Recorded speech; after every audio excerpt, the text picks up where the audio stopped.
Владимир Уйба принял участие в расширенном заседании коллегии МВД по Коми. Ведомство подвело итоги работы за прошлый год. Глава республики поблагодарил правоохранителей за добросовестное исполнение служебных обязанностей, достижение положительных результатов в профессиональной деятельности и вручил благотворительные письма сотрудникам. Прежде всего хочу отметить большой объем работы, который проводит Министерство внутренних дел по Республике Коми, и поблагодарить сотрудников органов внутренних дел за значительный вклад в обеспечение безопасности и спокойствия жителей Республики Коми.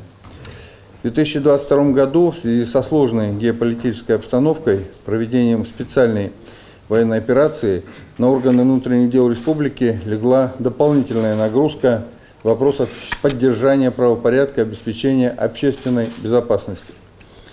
Большая работа проводится по снижению уровня преступности в общественных местах, на улицах, а также по профилактике преступлений, связанных с использованием оружия. Как отметил глава Коми, в прошлом году правоохранительным органам удалось не допустить роста преступлений с использованием информационно-телекоммуникационных технологий. Особое внимание Владимир Уйба обратил и на вопросы профилактики подростковой преступности, повышения безопасности на дорогах, борьбы с экономическими преступлениями, противостояния экстремизму и терроризму.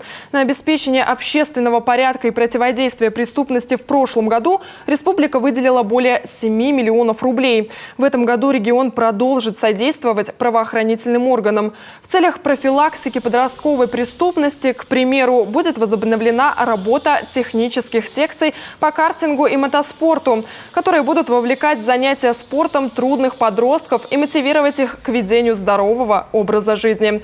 Кроме того, по инициативе главы и правительства Коми принят закон, на основании которого гражданам, предоставившим в ГИБДД материалы с видеорегистраторов или других технических средств с фиксацией фактов нарушения правил дорожного движения, будет выплачиваться денежное вознаграждение.